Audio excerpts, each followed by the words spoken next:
أعوذ بالله من الشيطان الرجيم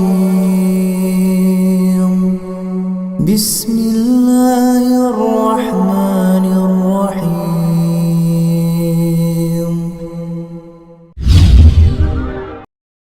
لا إله إلا الله وحده لا شريك له وأشهد أن محمدا عبده ورسوله الذي لا نبي ولا رسول بعده يا أيها الذين آمنوا اتقوا الله حق تقاته ولا تموتن إلا وأنتم مسلمون وقال رسول الله صلى الله عليه وسلم فإن أصدق الحديث كتاب الله وخير الهدي هدي محمد صلى الله عليه وسلم وشر الأمور محدثاتها فإن كل محدثة بدعة وكل بدعة ضلالة وكل ضلالة في النار.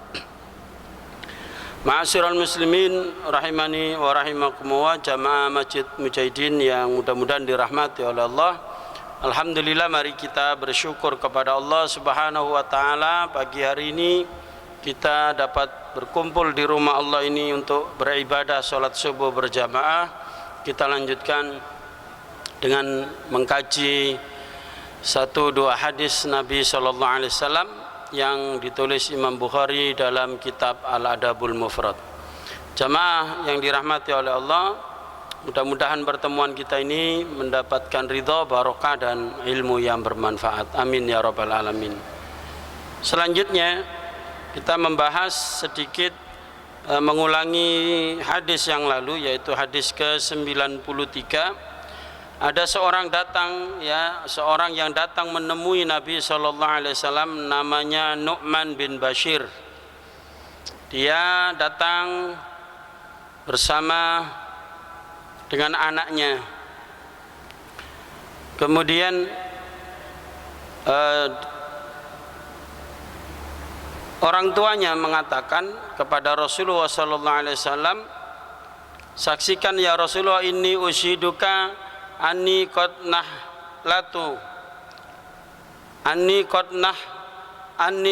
nahaltu Nu'mana kada wa kada." Jadi bapaknya yang bernama Bashir ini, ya Rasulullah, saksikan saya akan memberi hibah kepada anak saya, yaitu Nu'man. Disebutkan ini dan lain sebagainya, disebutkan oleh ayahnya. Faqala, Rasulullah bertanya, aqulu waladika nahalta, apakah semua anakmu kamu beri yang sama, kamu beri hibah yang sama? Qala la, tidak ya Rasulullah. Qala fa asyhid ghairi, coba kamu cari orang lain saja yang menjadi saksi, saya tidak mau jadi saksinya. Artinya apa? Perbuatannya Pak Bashir ini menyalahi syariat, karena dia berbuat tidak adil, memberi hadiah hanya kepada anak yang disenangi menurut hawa nafsunya, yang dicintai. Yang lain nggak dikasih sama sekali, cuma Nu'man saja. Maka kata Rasulullah, tidak usah kamu di sini, kamu cari orang lain saja yang jadi saksi. Summa qala, lalu Rasulullah melanjutkan sabdanya, "Alaisa yasurruka ayyakunu fil birri sawaun." Apa kamu tidak senang dah kalau anakmu semua itu baik nanti kepadamu, jadi anak yang berbakti semua? Jadi kamu jangan pilih kasih, yang satu dikasih, yang lain enggak. Ya, kalau kamu kasih semua, maka yang lain itu nanti ya, yang diberi itu semua akan berbuat baik kepadamu. Qala bala, dia menjawab, ya Rasulullah. Qala fala idzan, oleh karena itu jangan kamu lakukan lagi, ya, jangan kamu teruskan ngasih hibah, ngasih hadiah kepada anak dengan pilih kasih, ya, dengan tidak adil. Jemaah yang dirahmati oleh Allah, ini pelajaran bagi kita. Kalau kita ini membagi-bagi sesuatu kepada anak kita, bagilah secara proporsional, bagi secara adil. Ya, kalau memang dia perlu minta, apalagi kita lihat kebutuhannya sesuai dengan umurnya, sesuai dengan kesanggupannya memelihara harta itu. Bahkan anak yatim yang ditinggal ayahnya saja, ya, kalau ayahnya ini orang kaya meninggalkan harta banyak, itu tidak boleh orang dewasa langsung menyerahkan kepada anak yatim yang belum dewasa, yang belum balik, yang belum mengerti harta. Nanti bisa habis, nanti bisa dipakai untuk apa? Nah, ditipu orang dan lain sebagainya. Maka keluarganya yang nyimpen. Kalau perlu dikembangkan, misalnya sawah, ya, usaha pabrik atau lain sebagainya. Kalau dia itu harta peninggalan dari ayahnya, yaitu harta anak yatim, maka kalau anak itu belum dewasa, kita sebagai familinya disuruh untuk menjaganya dulu. Nanti kalau anak ini sudah dewasa, sudah ngerti tentang harta, manfaatnya dengan baik, maka dikasih. Hari ini orang tua banyak yang memberi harta sembarangan kepada anaknya. Contohnya HP itu, Pak, ya. Anak TK, anak PAUD sudah dipegangi gadget. Anak SD, kalau sekolahnya dulu pas masuk itu, ya, belum pandemi itu, alasannya apa? Dipakai untuk komunikasi. Komunikasi itu kan cuma telepon sama apa, Pak? SMS, kan? Dijemput di mana, jam berapa? Atau dia ngomong, ini sudah pulang loh, belum waktunya pulang kok sudah pulang. Iya, gurunya rapat. Itu kan hanya perlu telepon, ya kan, telepon dan SMS. Tapi enggak diberi smartphone, ya, smartphone, ya, Pak, ya, bukan bagong pun, ya. Smartphone, handphonenya yang cerdas, orangnya kurang cerdas. Maka sembarangan dikasih ke anak. Isinya apa akhirnya? Ya, game online, buka yang ndak-ndak. Makanya anak sekarang itu dewasa belum waktunya, karena tontonannya luar biasa. Jamaah yang dimuliakan oleh Allah, hati-hati, ya, dengan gadget ini bisa merusak generasi muda kita. Jadi harta itu kita berikan kalau anak itu bisa bertanggung jawab. Bukan seperti apa ini, prinsipnya komunis, sama rata, sama rasa, semua anak dikasih sama. Tidak begitu. Lihat kebutuhan, lihat kemampuannya dalam mengelola harta itu. Selanjutnya hadis ke-94, hadisnya dhaif. Ya, kita lanjutkan hadis ke-95, babu man la yarhamu la yurham. Bab tentang siapa yang tidak menyayangi maka tidak disayangi. Hadatsana Muhammad bin Ala, menceritakan pada kami Muhammad bin Ala, dia berkata menceritakan pada kami Muawiyah bin Hisham dari Syaiban, dari Firas, dari Atiyah, dari Abi Sa'id, dari Nabi sallallahu alaihi wasallam. Qala, beliau bersabda, man la yarhamu la yurham.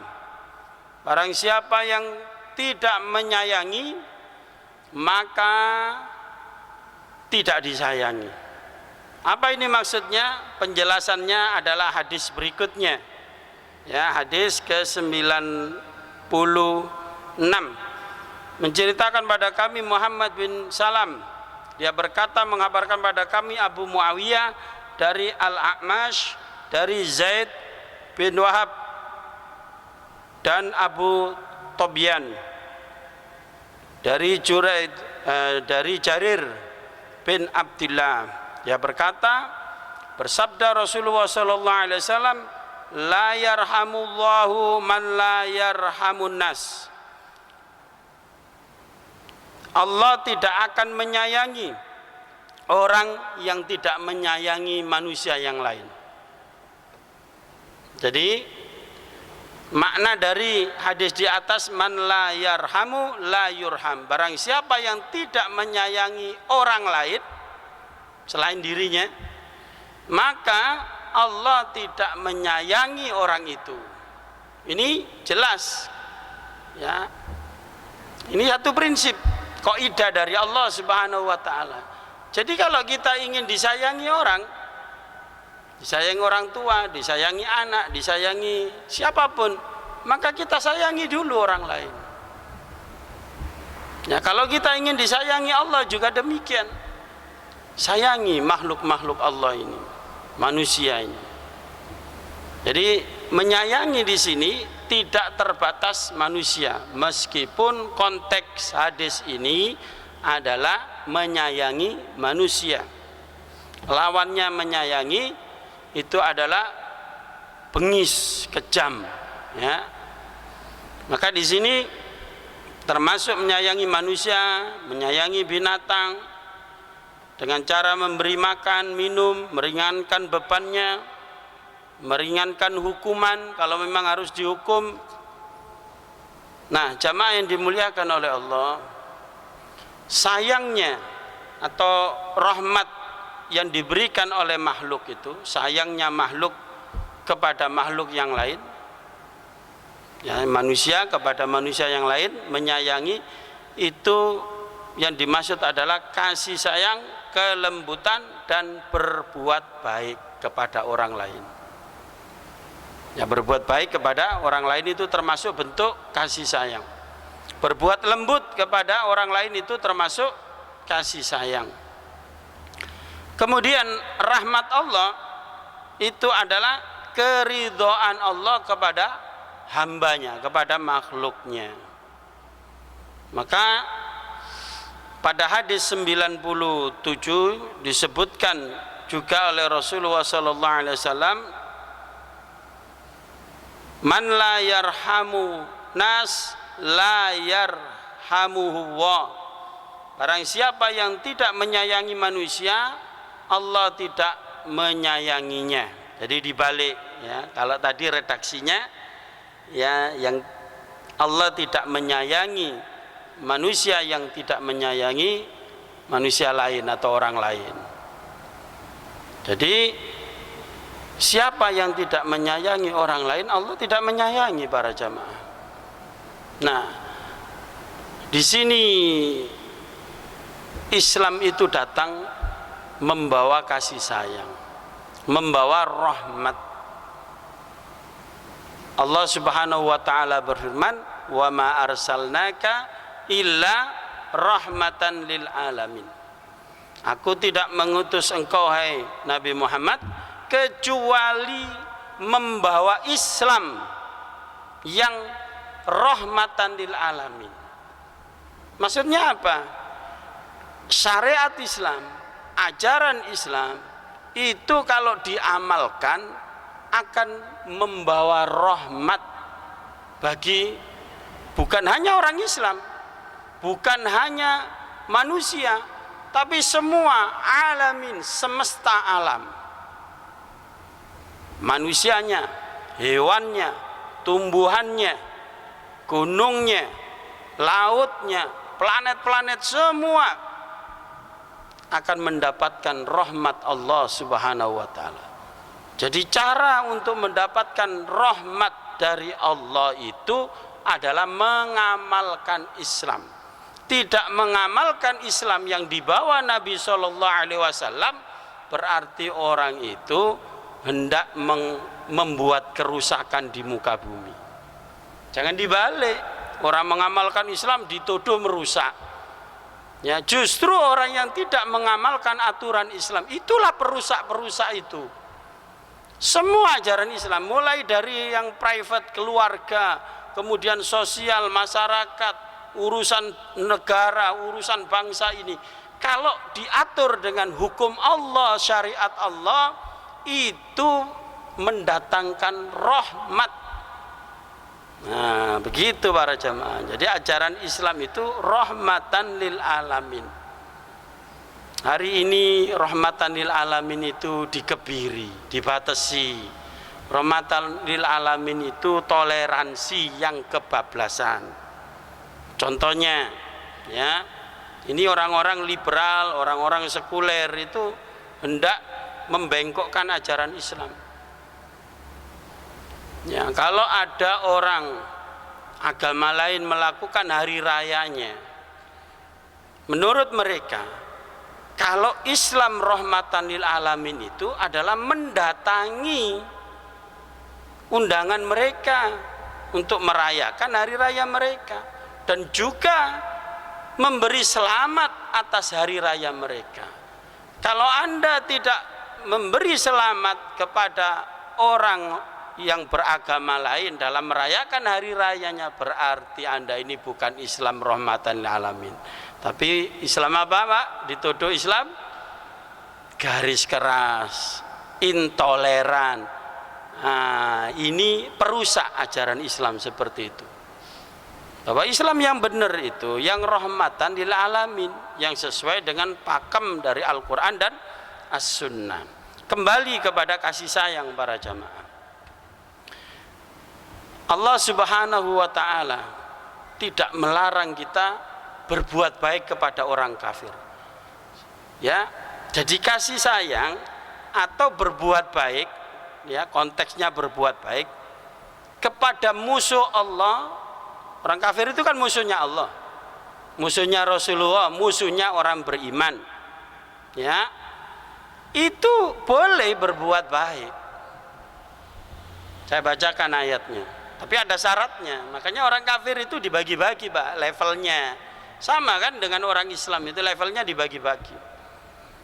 Dalam surat Mumtahanah, surat 60 ayat 8, la yanhakumullah anil ladina lam yuqatilukum fid din wa lam yukhrijukum min diyarikum antabarruhum wa tuqsitu ilaihim innallaha yuhibbul muqsitin.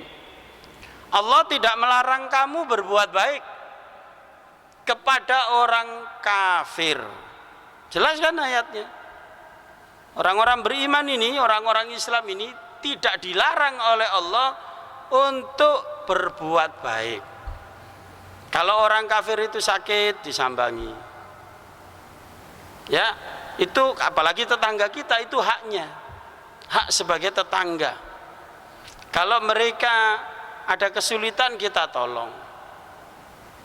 Masa sih kita membeda-bedakan? Kan tidak, Pak.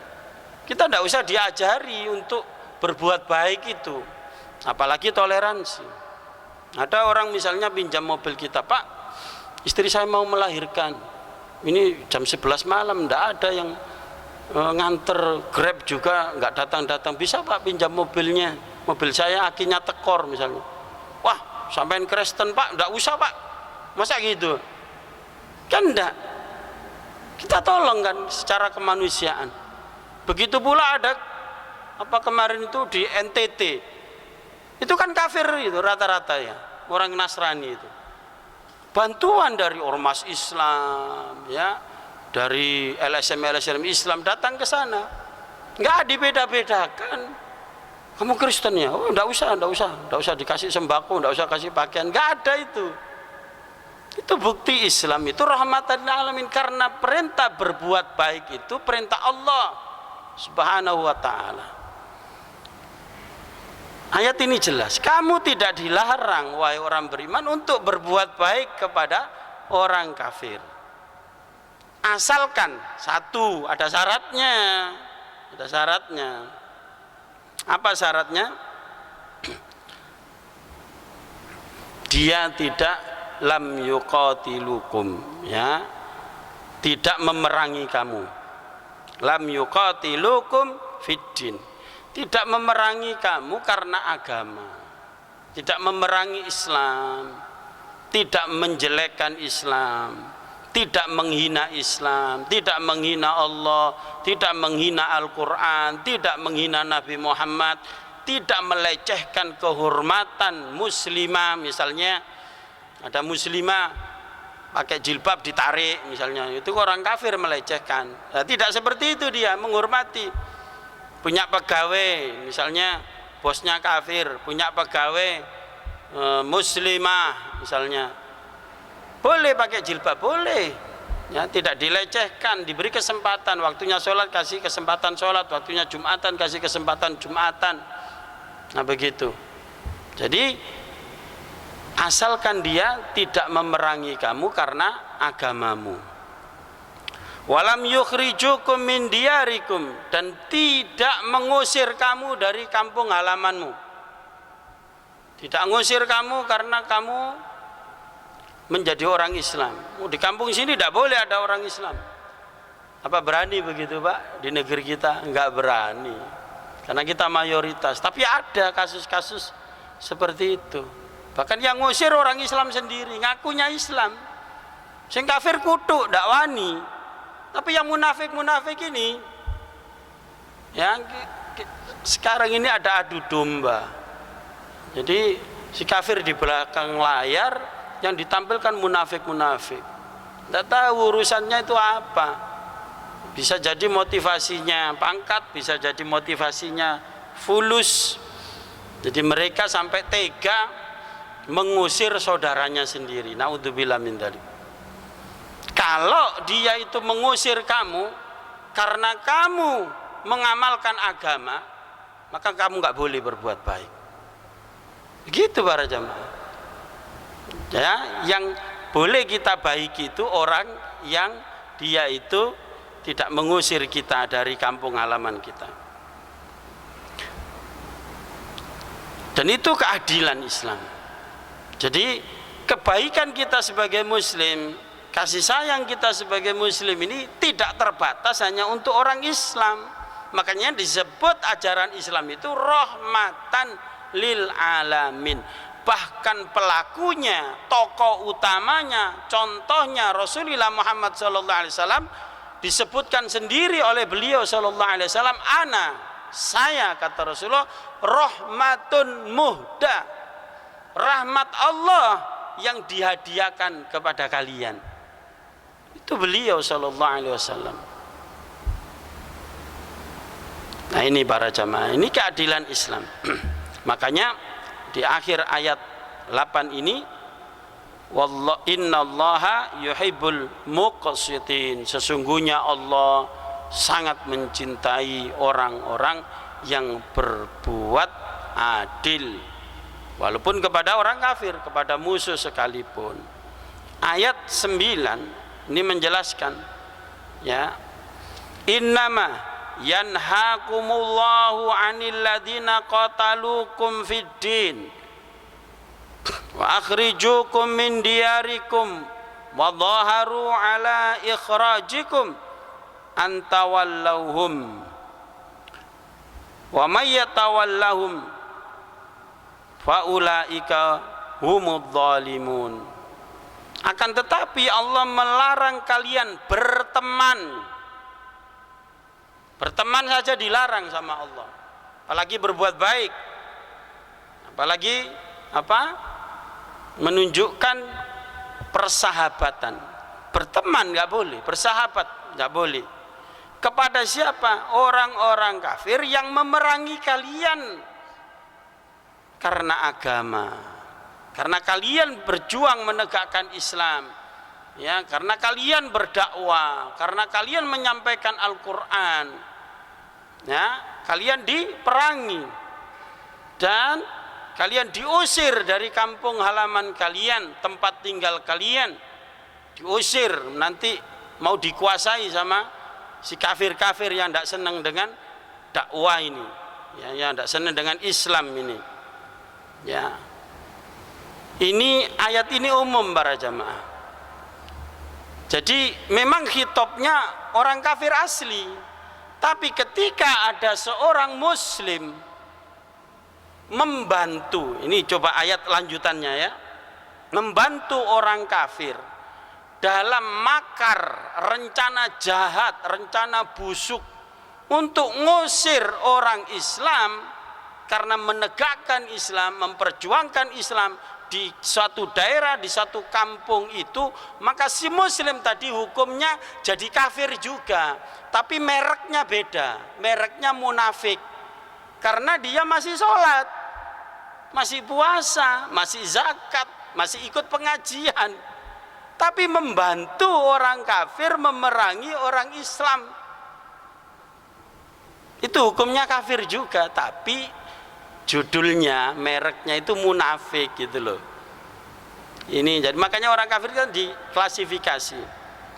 Nah, di sini disebutkan oleh Allah Subhanahu wa taala, ya, jadi kamu tidak boleh berteman, ya, bersahabat dengan orang yang qatilukum fiddin, memerangi kalian karena agama, ya, wa akhrijukum min diyarikum, dan mengusir kalian dari tempat tinggal kalian karena agama. Nah, jadi memerangi. Yang kedua mengusir. Wa dhaharu ala ikhrajikum. Yang ketiga membantu, bukan pemain utama, tapi dia menyetujui, mungkin cuma tanda tangan tok, tidak ngerti apa-apa, ikut tanda tangan, ya. Wa dhaharu ala ikhrajikum, membantu ngusir kamu karena kamu berdakwah. Mungkin dia cuma hanya ikut rapat sekali saja, atau tidak ikut rapat, ditelepon, kamu setuju kalau si fulan itu diusir? Oh setuju, setuju sangat, ya wes tanda tangan. Oh, nah ini katut ini Pak, ikut. Antawalluhum, kamu dilarang untuk berteman dengan orang seperti itu. Kenapa? Ya, karena mereka ini orang-orang jahat, ya, yang hendak merusak bumi, merusak alam ciptaan Allah. Jadi orang yang berdakwah menegakkan Islam itu hendak, ya, melaksanakan programnya Allah, melaksanakan perintah Allah, mengajarkan Islam kepada umat supaya mengamalkan Islam. Kalau sudah mengamalkan Islam, rahmat Allah turun para jamaah. Nah itu dicegah oleh mereka-mereka ini, orang kafir ini tidak mau. Wa may yatawallahum faulaika humudz zalimun. Kalau ada orang Islam, ini orang macam yang keempat Pak. Ya, tadi yang ketiga kan membantu ngusir, ya.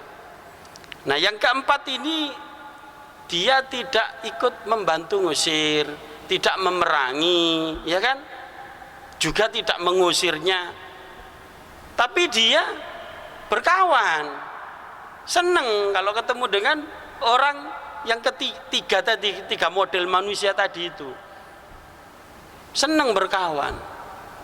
Maka seperti ini kata Allah, humud dhalimun, mereka itu orang-orang yang zalim. Artinya apa? Zalim di sini pakai al-ma'rifah, berarti orang itu orang musyrik. Musyrik garis miring sama dengan kafir. Jamaah yang dimuliakan oleh Allah. Jadi Islam rahmatan lil alamin itu juga banyak musuhnya, ya. Yang benar, ya.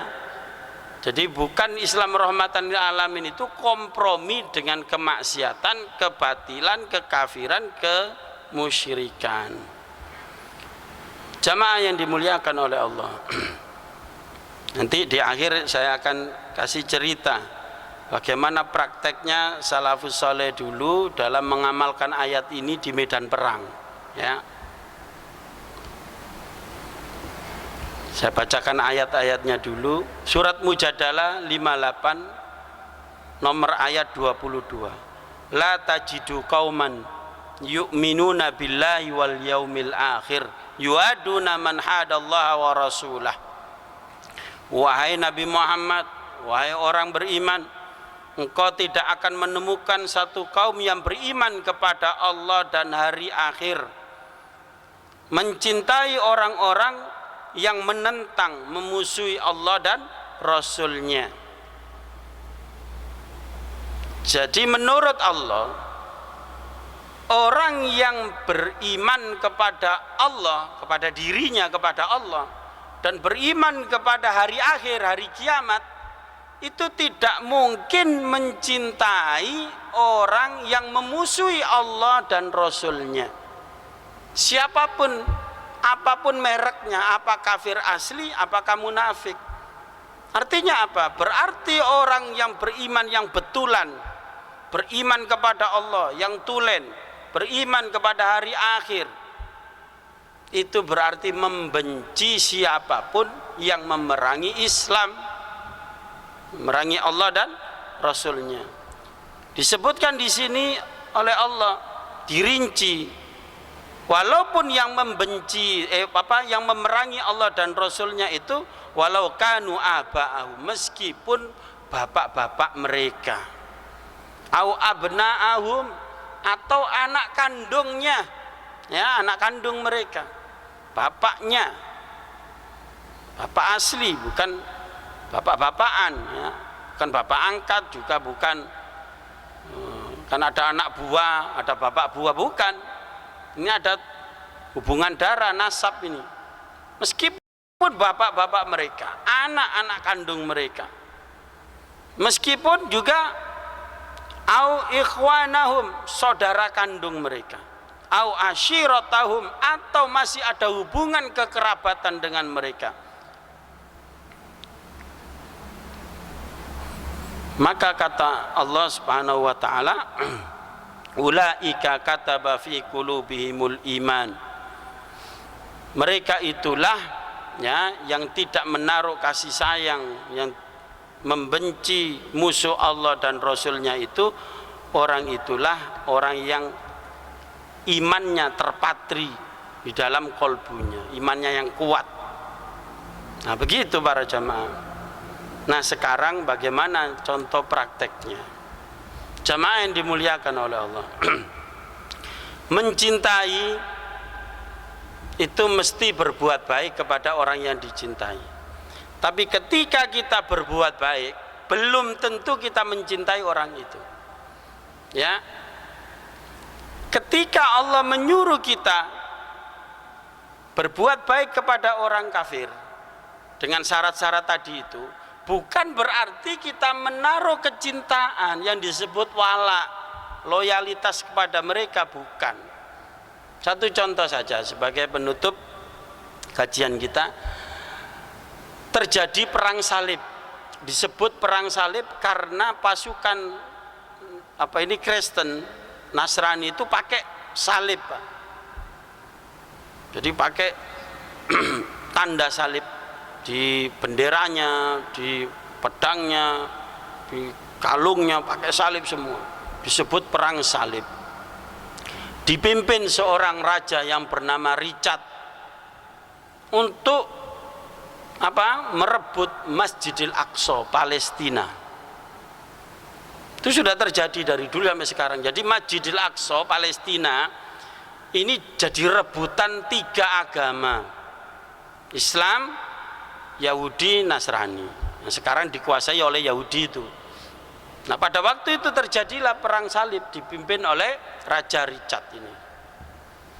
Julukannya The Lionheart, manusia yang berhati serigala, kejamnya bukan main.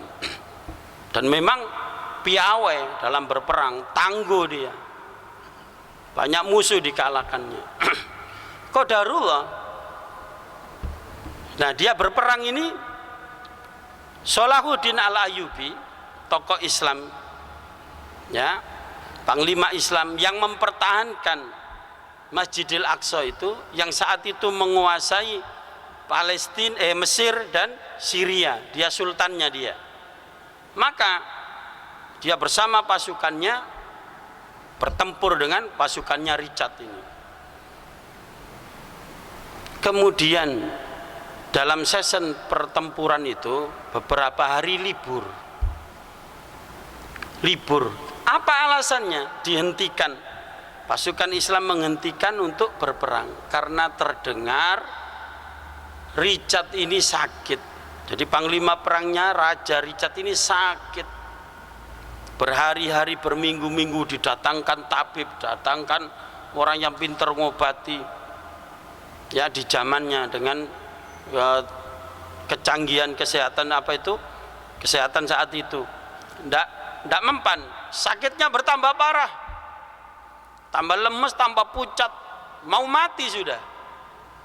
Mendengar itu para jamaah, Salahuddin menyamar, ya, Panglima Islam Salahuddin Al-Ayyubi ini, namanya Salahuddin bin Yusuf Al-Ayyubi, menyamar pakai pakaian yang lusuh, kemudian pakai ditutup wajahnya, kemudian minta izin masuk ke kemahnya Raja Richard, sama pengawalnya diizinkan. Kamu mau apa? Saya mau mengobati. Nah, coba kita kayak apa gitu Pak ya? Mumpung loro disuntik kayak virus yang mati pisan gitu kan. Ini ndak diobati betul.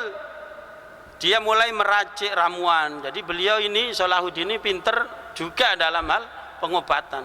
Diracik-racik ramuan, tumbuh-tumbuhan, kemudian diminumkan, ya kalau sekarang itu ya bahasanya jamu, dikasih jamu.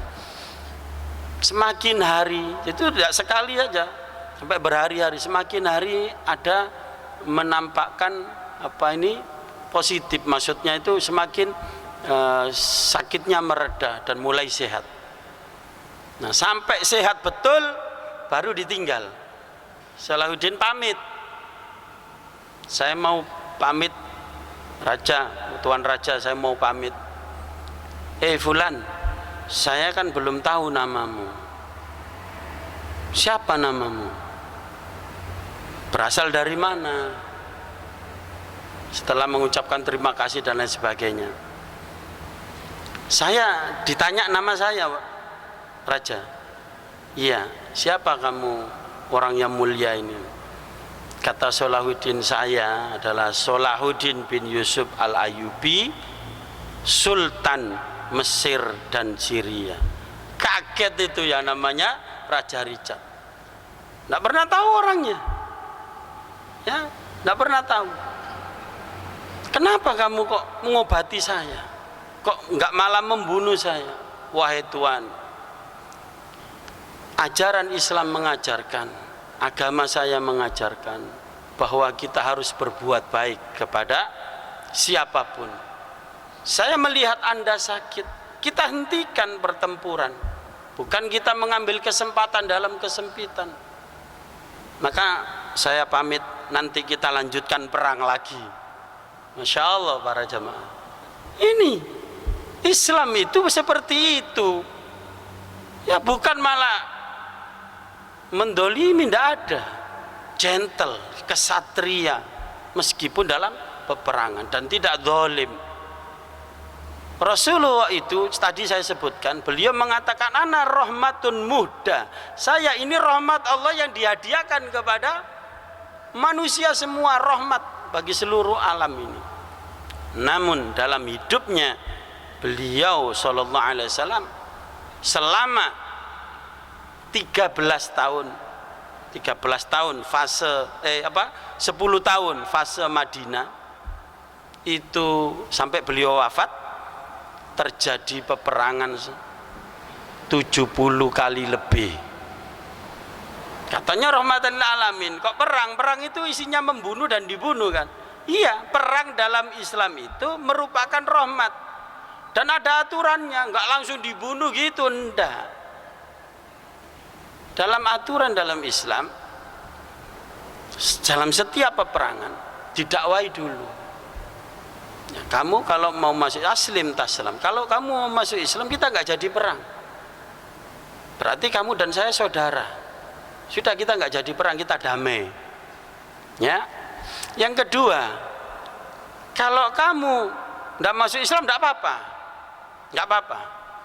Tapi izinkan kami menerapkan syariat Islam, hukum Allah, supaya kamu dapat rahmat juga. Kalau kamu mencegah kami untuk menerapkan hukum Allah, ya kamu tidak mau, maka pilihannya ketiga, ya sudah perang saja, siapa yang menang, siapa yang kalah.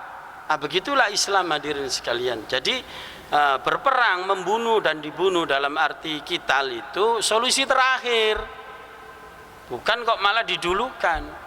Islam itu datang ya untuk melawan iblis dan bala tentaranya. Iblis dan bala tentaranya itu kan mengajak manusia semua supaya masuk neraka.